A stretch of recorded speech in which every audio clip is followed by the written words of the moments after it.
menyempurnakan sholatnya dan memperbaiki sholatnya jadi imam. Dan ancaman bagi yang menjadi imam dari sholat yang tidak benar. Jadi imam sholatnya nggak benar, kacau nanti.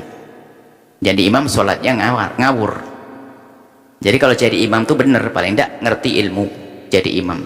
Makanya ini yang kami serukan adalah kita sebenarnya ada diklat, dan harapan kami adalah masjid-masjid ini jadi imam tuh syaratnya bukan hanya lulus jadi juara punya hafalan Quran, juara qiraah langsung jadi imam, suaranya bagus langsung jadi tukang adzan. Ada ilmu fikih adzan. Kita sudah punya catatan di antara kami selipkan di antara buku-buku kita, ada tentang fikih bagaimana menjadi imam yang benar, tukang adzan yang benar. Adzan ada ilmunya, fikih adzan ada, dan fikih adzan bisa dipelajari hanya setengah jam. Makanya tukang adzan jangan hanya mengandalkan suara langsung jadi imam, jadi tukang adzan. Ada rambu-rambunya, ada ilmunya, ilmu adzan, dan nggak susah belajar. Ada beberapa poin saja dia mengerti, kemudian jadi imam pun ada. Paling tidak kalau mau menjadi imam dia harus menjadi ahli fakih, mengerti ilmu jadi imam, biarpun yang lainnya bodoh. Sebab urusan imam keabsahan dan seterusnya, keabsahan, kenyamanan orang sholat bersamanya dan seterusnya, adab-adabnya menjadi imam ada. Jadi kita rindu bahwasanya yang sudah kita mulai ini ada diklat, nggak usah macam-macam diadakan pengurus imam masjid, tukang adzan di seluruh kabupaten mana berkumpul untuk belajar 1 jam fikih sholat berjamaah menjadi imam dan fikih adzan.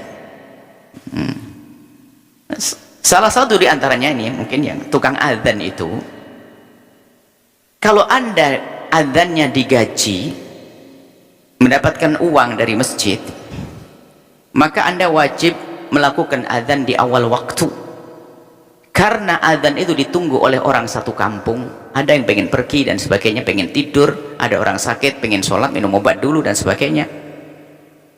Maka di saat tukang adzan menunda dari awal waktu, haram gajinya. Ayo,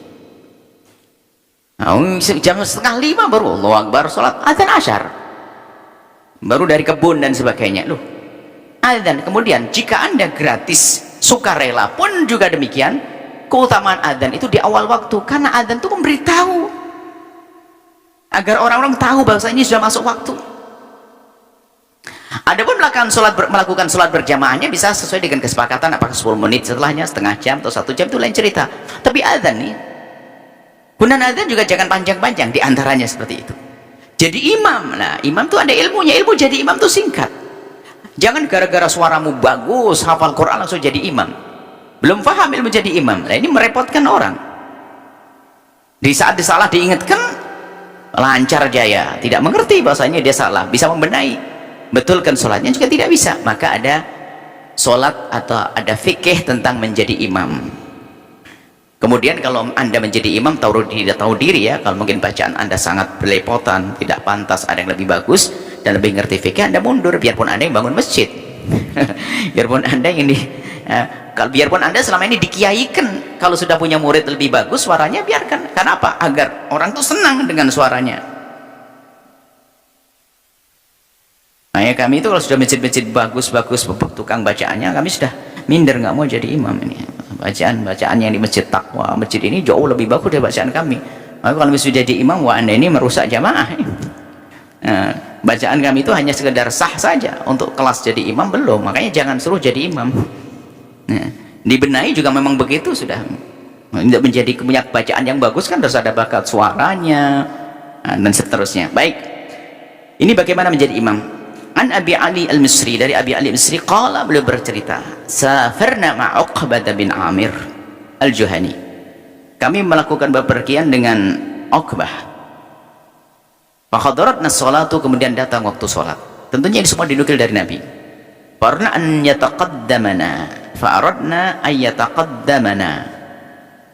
Kemudian aku menginginkan bahasanya Uqbah untuk jadi imam. Cuman dia tahu diri. Faqala inni sami'tu, tak jawab, inni sami'tu Rasulullah yaqul, aku mendengar Rasulullah berkata, bersabda. Maksudnya dia menyadari ente lebih pintar jadi imam, jangan nyuruh saya dong. Sebab Nabi bersabda begini, makanya kalau anda disodorkan jadi imam, ya sedikit tahu diri dong. Kalau memang ada yang lebih alim, lebih ngerti tentang ilmu, biar dia yang maju. Man amma qauman, barang siapa menjadi imamnya satu kaum dalam sholat berjamaah, poin atamma, kalau memang dia mengimaminya benar, atamma itu sempurna, falahu tamam, maka dia mendapatkan kesempurnaan pahala. Walahumut tamam, juga bagi mereka jamaah mendapatkan keutamaan. Imamnya benar, imamnya dapat kebaikan, keutamaan, kesempurnaan, makmumnya juga. Wa illam yutim, tak taunya imamnya nggak ngerti ilmu, berantakan dan sebagainya, falahumut tamam, mereka jamaahnya nggak disalahkan. Wa alaihi itsm, maka imamnya yang menjadi dosa. Imamnya khianat, imamnya ya nggak benar, hanya pengen jadi imam. Bayangkan ya, ini kan perlu kejujuran seorang imam di hadapan Allah ya. Imam besar di sebuah masjid besar di hari raya Idul Fitri, tak taunya batal wudhu, pura-pura sholat, kan bahaya. Karena terlanjur jadi imam kan nggak enak, atau apapun, atau tiba-tiba salah. Dia harus betul-betul jadi imam ini benar-benar harus ngerti ilmunya. Misalnya dia belum membaca Fatihah, dia ingat waktu sujud langsung berdiri. Jadi ada ilmu menjadi imam itu ada. Ini riwayat Ahmad. Maka dari itu hendaknya yang menjadi imam itu adalah yang lebih ngerti tentang hukum-hukum. Kemudian yang kedua, ini tambahan tidak ada di sini, yang di belakang imam. Jangan Anda semangat sholat berjamaah, khususnya di belakang imam itu hendaknya juga yang mengerti tentang hukum. Jika suatu ketika imamnya itu batal sholatnya, maka yang di belakangnya ngerti hukumnya, menjadi khalifah, penggantinya gimana caranya. Jangan ribut, siapa yang gantiin? Ngomong batal sholatnya. Nah, jadi yang di belakang imam tolong harus waspada.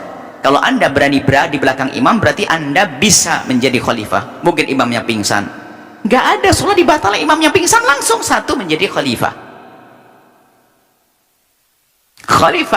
Khalifah itu bisa saja yang di belakang maju, atau istikhlaf, imamnya sendiri karena dia batal, pengen ke toilet, nggak kuat, dia menunjuk istikhlaf, minta digantikan. Itu ada ilmunya. Jangan imamnya bubar langsung ikut bubar.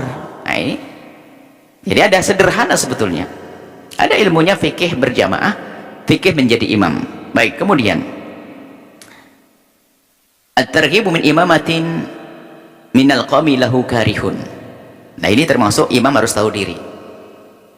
Ancaman bagi orang yang menjadi imam, ternyata orang di belakangnya tidak menyukainya karena dia, bukan karena mereka. Dia punya sesuatu hal yang menjadikan orang tidak senang, harus tahu diri. Kalau ada orang tidak senang kan bermacam-macam, karena dengki, karena benci, kan bisa saja, bukan urusan mereka. Maksudnya, jika Anda punya sesuatu yang menjadikan orang tidak senang, jangan sok pengen jadi imam. Punya masa lalu yang kelam, memang orang Allah Maha Pengampun, tapi kan tidak semua orang tahu tobatnya. Jangan sampai sholat belakangnya, ini pemabuk. Nah, pemabuk bisa ahli surga. Semakin mengatakan hadis mursal ini adalah musnad. Baik, kita terlepas dari itu, kita baca dulu. Thalathatun, 3 orang, la yaqbalullahu minhum, Allah tidak menerima dari mereka salatan, salatnya.